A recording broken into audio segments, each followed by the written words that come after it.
So in this chapter, we're going to talk about vegetative nutrients and why they're important, how to use them, and what to look for. Okay, so to start with, we have some nutrients made by Hydroponics X. Obviously, it's grow nutrients, it's labeled on it, it says it there. And this is designed for the vegetative stage. Basically, what happens in the vegetative stage is the plants just got out of cloning and they've become a brand new plant, and now they need to grow up fast and vigorously. And by doing that, you could actually cut down your veg times by utilizing the right nutrients. Normal veg times for indoor growing are anywhere between 2 weeks, sometimes 3 weeks, depending on the strain. But utilizing the appropriate nutrients can help that process and improve it. So this is a really good nutrient solution. It's a one-part solution. It's real easy to use, and it's got a high NPK ratio, which is your nitrogen, phosphorus, and potassium. Usually what you'll see from nutrient manufacturers is you'll see something that says NPK, or 3 numbers.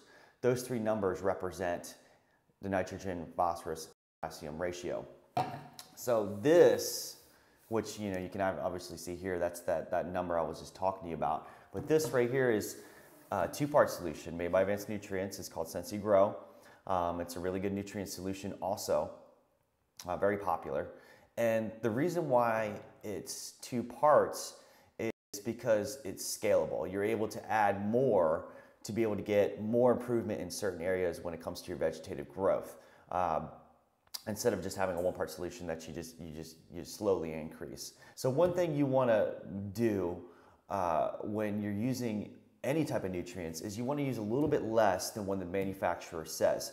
The reason why is because every plant has its own disposition, and every plant is different, every strain is different. That sometimes you add a little bit and it'll set them into shock and they'll freak out.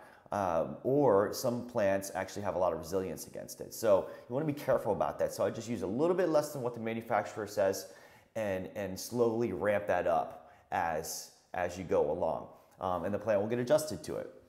So utilizing vegetative nutrients is very important in this stage because the plant needs to grow vigorously. This is the part where you're setting it up for flowering. The plant is not going to respond correctly if you don't use any nutrients at all. And it's not to say that you have to use nutrients. If you're going organic, you can amend certain things in the soil, which we'll get into later.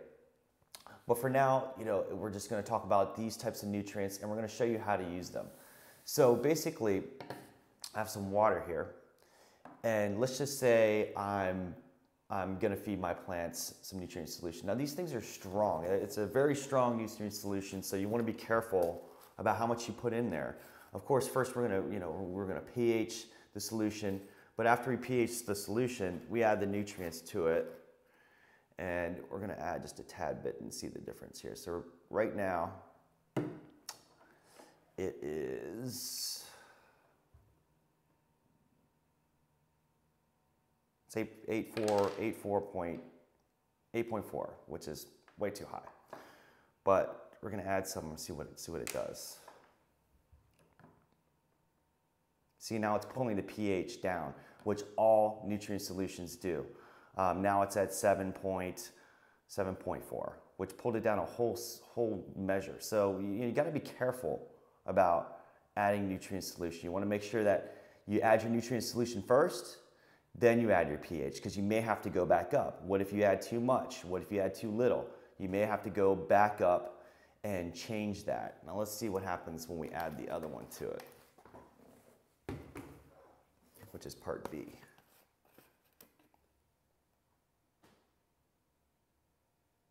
And just a tad bit.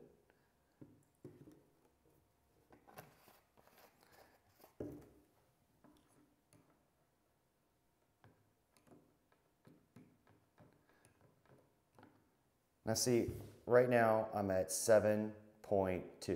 Okay, so right now it's almost to the level where I could use it in soil.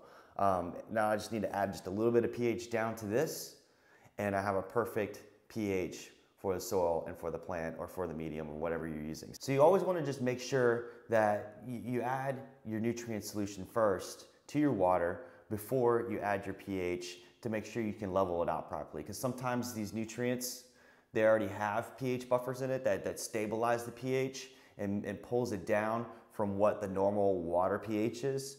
So add those first to make sure that you don't have that problem, because you want to add as less chemical as possible, obviously. You don't want to have to add a bunch of, it was to say you pH your tap water down, and then you add more nutrients to that, and that pulls it down even farther. Now you have to add a bunch of pH up to try to get it back up. You don't want to do that. You want to try to get it to where it stabilizes. You add just very little pH to it, and then it's fine. Like I was saying earlier, this is almost about like 7.0 right now. I mean, it just jumped up to 7.3, and see it's just kind of fluctuating in here. But you can see how it's going down a little bit. So it's almost to the level of soil, but you're only going to add a little bit of pH down to get it to where you can use it in hydroponics. So again, vegetative nutrients are very important to the plant during its early stages, so that way it can grow vigorously. You're setting it up for your flowering, and you want to make sure that it grows a lot of tops on it. You want to make sure it's strong. So these are the nutrients that are going to do that for you. Always make sure you read the label.